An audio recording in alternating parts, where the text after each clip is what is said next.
Praise the lord. ದೇವರ ಪರಿಶುದ್ಧವಾದ ನಾಮಕ್ಕೆ ಮಹಿಮೆ ಉಂಟಾಗಲಿ. ಕರ್ತನಲ್ಲಿ ನನ್ನ ಪ್ರೀತಿಯುಳ್ಳ ಎಲ್ಲ ಸಹೋದರ ಸಹೋದರಿಯರಿಗೆ ಮತ್ತು ಸೇವಕರಿಗೆ ಯೇಸುವಿನ ಮಧುರವುಳ್ಳ ನಾಮದಲ್ಲಿ ವಂದನೆಗಳನ್ನು ಸಲ್ಲಿಸುವನಾಗಿದ್ದೀನಿ.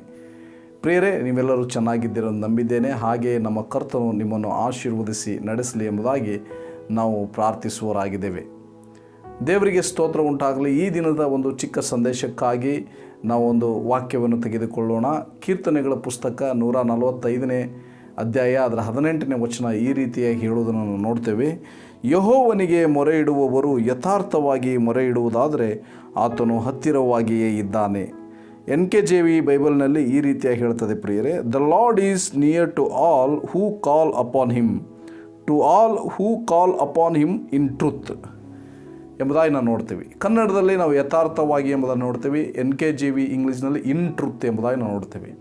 ಪ್ರಿಯರೇ, ಟ್ರುತ್ ಎಂಬುದಾಗಿ ನಾವು ನೋಡೋದಾದರೆ ಸತ್ಯವೇದದಲ್ಲಿ ಯೇಸುವೇ ಸತ್ಯವಾಗಿದ್ದಾನೆ ಮತ್ತು ವಾಕ್ಯ ಅದು ಸತ್ಯವಾಗಿದೆ. ಆಮೇನ್. ಆತನಿಗೆ ವಾಕ್ಯವೆಂದು ಹೆಸರು, ವಾಕ್ಯವೇ ಸತ್ಯವಾಗಿದೆ, ಸತ್ಯವೇ ಯೇಸುವಾಗಿದ್ದಾನೆ. ಅಂದರೆ ಅದರ ಅರ್ಥ ದೇವರು ಯಥಾರ್ಥವಾಗಿ ಮೊರೆ ಇಡುವುದು ಎಂಬುದಾಗಿ ನೋಡೋದಾದರೆ ಆ ಪ್ರಾರ್ಥನೆ ಪ್ರಾಮಾಣಿಕತೆ ಮತ್ತು ದೇವರ ಚಿತ್ತಾನುಸಾರವಾಗಿರಬೇಕು ಎಂಬುದಾಗಿ ನಾವು ಈ ವಚನದಲ್ಲಿ ನಾವು ಧ್ಯಾನಿಸಲಿಕ್ಕೆ ಸಾಧ್ಯವಾಗ್ತದೆ. ಅಷ್ಟು ಮಾತ್ರವಲ್ಲ, ಪ್ರಾರ್ಥನೆ ಯಥಾರ್ಥವಾಗಿ ಇದ್ದರೆ ಸಾಲದು, ಆದರೆ ವ್ಯಕ್ತಿಯ ಜೀವಿತ ಕೂಡ ಯಥಾರ್ಥವಾಗಿರಬೇಕು ಎಂಬುದಾಗಿ ದೇವರು ಬಯಸುತ್ತಾನೆ. ಪ್ರೇರೆ, ನಾವು ಮತ್ತಾಯನ ಬರೆದ ಸುವಾರ್ತೆಯಲ್ಲಿ ನಾವು ನೋಡ್ತೀವಿ 6ನೇ ಅಧ್ಯಾಯದಲ್ಲಿ ನೀವು ಕಪಟಿಗಳ ಹಾಗೆ ಪ್ರಾರ್ಥನೆ ಮಾಡಬೇಡ್ರಿ ಎಂಬುದಾಗಿ. ಕಪಟಿಗಳು ಎಂಬುದಾಗಿ ನಾವು ನೋಡೋದಾದರೆ ಅವರ ವೈಯಕ್ತಿಕವಾದ ಜೀವಿತ ಒಂದು ರೀತಿಯಾಗಿರ್ತೈತಿ, ಬಹಿರಂಗವಾಗಿ ಅಂದರೆ ಸಾರ್ವಜನಿಕ ಜೀವಿತ ಒಂದು ರೀತಿಯಾಗಿರ್ತದೆ ಪ್ರಿಯರೇ. ಅದು ಯಥಾರ್ಥವಾದ ಜೀವಿತವಲ್ಲ. ಆದರೆ ದೇವರು ನಮ್ಮನ್ನು ಗಮನಿಸ್ತಾ ಇದ್ದಾನೆ, ನಮ್ಮನ್ನು ನೋಡ್ತಾ ಇದ್ದಾನೆ ಎಂಬುದಾಗಿ ನಾವು ಭಯಭಕ್ತಿಯಿಂದ ಆತನನ್ನು ಯಾವಾಗಲೂ ದೃಷ್ಟಿಸುತ್ತಾ ನಂಬಿಗಸ್ತರಾಗಿ, ನಂಬಿಕೆ ಉಳ್ಳವರಾಗಿ, ಪ್ರಾಮಾಣಿಕರಾಗಿ ಜೀವಿಸುವಾಗ ನಮ್ಮ ಪ್ರಾರ್ಥನೆಯನ್ನು ದೇವರು ಕೇಳುತ್ತಾನೆ. ಪ್ರಿಯರೇ, ದೇವರ ನಾಮಕ್ಕೆ ಸ್ತೋತ್ರವಾಗಲಿ. ಇಲ್ಲಿ ದೇವರ ವಾಕ್ಯ ಹೇಳ್ತದೆ ಆತನು ಹತ್ತಿರವಾಗಿಯೇ ಇದ್ದಾನೆ ಎಂಬುದಾಗಿ. ಅಂದರೆ ಅದರ ಅರ್ಥ ಪ್ರಾರ್ಥನೆ ಕೇಳುವುದು ಮಾತ್ರವಲ್ಲ, ಆತನು ನಮ್ಮ ಸಂಗಡ ಇರುವ ದೇವರು ಆಗಿದ್ದಾನೆ ಪ್ರಿಯರೇ. ಆದ್ದರಿಂದ ಇಲ್ಲಿ ನಾವು ನೋಡ್ತೇವೆ, ನಮ್ಮ ಪ್ರಾರ್ಥನೆ ಮಾತ್ರ ಯಥಾರ್ಥವಾಗಿರುವುದಲ್ಲ, ನಮ್ಮ ಜೀವಿತ ಅದು ಯಥಾರ್ಥವಾಗಿರಬೇಕು. ಪ್ರಾಮಾಣಿಕತೆಯಿಂದ ನಂಬಿಗಸ್ತರಾಗಿ ನಾವು ನಡೆಯುವವರಾಗಿರಬೇಕು. ಮತ್ತು ಯಥಾರ್ಥ ಪ್ರಾರ್ಥನೆ ಎಂಬುದಾಗಿ ನಾವು ನೋಡೋದಾದರೆ ಯೇಸು ಕ್ರಿಸ್ತರು ಅವರು ಕ್ರಮಬದ್ಧವಾದ ಒಂದು ಜೀವಿತದೊಂದಿಗೆ ಮಾದರಿ ಜೀವಿತದೊಂದಿಗೆ ಅವರು ಏನು ಮಾಡಿದರು? ಯಥಾರ್ಥವಾದ ಪ್ರಾರ್ಥನೆಯನ್ನು ಮಾಡಿದರು ಪ್ರಿಯರೇ.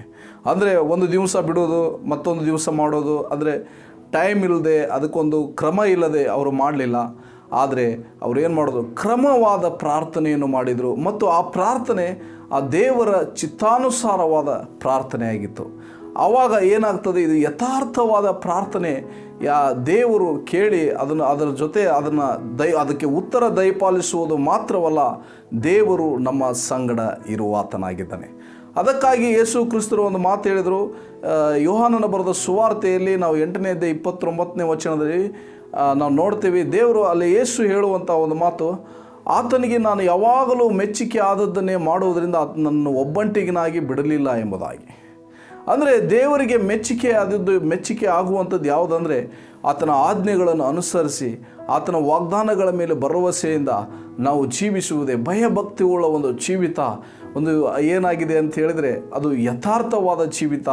ಮತ್ತು ಪ್ರೈಸ್ ಗಾಡ್, ನಾವು ಬೇಸರಗೊಳ್ಳದೆ ಪ್ರಾರ್ಥನೆ ಮಾಡಬೇಕೆಂಬುದಾಗಿ ಕರ್ತನು ನಾವು ಲೂಕನ ಬರೆದ ಸುವಾರ್ತೆ 18ನೇ ಅಧ್ಯಾಯದಲ್ಲಿ ನಾವು ಹೇಳಿರುವುದನ್ನು ನೋಡ್ತೇವೆ ಪ್ರಿಯರೇ. ಅಂದರೆ ಅದು ಬೇಸರಗೊಳ್ಳದೆ ಕಷ್ಟ, ಸುಖ, ಸಂತೋಷ, ದುಃಖದಲ್ಲಿ ಯಾವಾಗಲೂ ನಾವು ಕರ್ತನಾದ ಯೇಸು ಕ್ರಿಸ್ತನ ಹೆಸರಿನಲ್ಲಿ ತಂದೆಯಾದ ದೇವರಿಗೆ ನಾವು ಪ್ರಾರ್ಥನೆ ಮಾಡುವಾಗ, ಎಡಬಿಡದೆ ಪ್ರಾರ್ಥನೆ ಮಾಡುವಾಗ, ಬೇಸರಗೊಳ್ಳದೆ ಪ್ರಾರ್ಥನೆ ಮಾಡುವಾಗ, ದೇವರ ಚಿತ್ತಾನುಸಾರವಾಗಿ ಪ್ರಾರ್ಥನೆ ಮಾಡುವಾಗ ಅದು ಯಥಾರ್ಥವಾದ ಪ್ರಾರ್ಥನೆಯಾಗಿದೆ ಪ್ರಿಯರೇ. ಆ ಪ್ರಾರ್ಥನೆಗೆ ಉತ್ತರ ದಯಪಾಲಿಸುವುದು ಮಾತ್ರವಲ್ಲ, ದೇವರು ನಮ್ಮ ಸಂಗಡ ಇರುವಂಥವರಾಗಿದ್ದಾರೆ. ಆತನು ಹತ್ತಿರವಾಗಿಯೇ ಇದ್ದಾನೆ ಎಂಬುದಾಗಿ ನಾವು ನೋಡ್ತೇವೆ ಪ್ರಿಯರೇ. ಅಂದರೆ ಅದರ ಅರ್ಥ ಎಲ್ಲ ಸಮಯದಲ್ಲಿಯೂ ಕೂಡ ದೇವರ ಚಿತ್ತಾನುಸಾರವಾಗಿ ಪ್ರಾರ್ಥಿಸುವಂಥವರ ಸಂಗಡ ದೇವರು ಇರುವಾತನಾಗಿದ್ದಾನೆ ಎಂಬುದಾಗಿ ಈ ವಾಕ್ಯದಲ್ಲಿ ನಾವು ನೋಡ್ತೇವೆ ಪ್ರಿಯರೇ. ದೇವರಿಗೆ ಸ್ತೋತ್ರವಾಗಲಿ. ಈ ಒಂದು ಚಿಕ್ಕ ಸಂದೇಶದ ಮೂಲಕ ದೇವರು ನಿಮ್ಮನ್ನು ಧಾರಾಳವಾಗಿ ಆಶೀರ್ವದಿಸಲಿ. ನಾವು ಪ್ರಾರ್ಥನೆ ಮಾಡಿಕೊಳ್ಳೋಣ. ಪ್ರೀತಿಯುಳ್ಳ ಪರಲೋಕದ ನಮ್ಮ ತಂದೆ ಆ ದೇವರೇ, ಹೌದು ಕರ್ತನೆ, ನಾವು ಯಥಾರ್ಥವುಳ್ಳವರಾಗಿ ಯಥಾರ್ಥ ಪ್ರಾರ್ಥನೆ ಮಾಡುವಂಥವರಾಗಿ ಕಾಣಿಸಲ್ಪಡುವುದಕ್ಕೆ ನಿಮ್ಮ ಸಹಾಯ ಜ್ಞಾನವನ್ನು ಕೊಡ್ರಿ. ಎಲ್ಲ ಮಹಿಮೆ ನಿಮಗೊಬ್ಬರಿಗೆ ಸಲ್ಲಿಸುತ್ತಾ ಪ್ರಾರ್ಥನೆ ಯೇಸು ಕ್ರಿಸ್ತರ ನಾಮದಲ್ಲಿ ಬೇಡಿ ಹೊಂದಿದ್ದೇವೆ ಪರಲೋಕದ ಜೀವವುಳ್ಳ ತಂದೆಯೇ. ಆಮೇನ್, ಆಮೇನ್. Thank you. God bless you.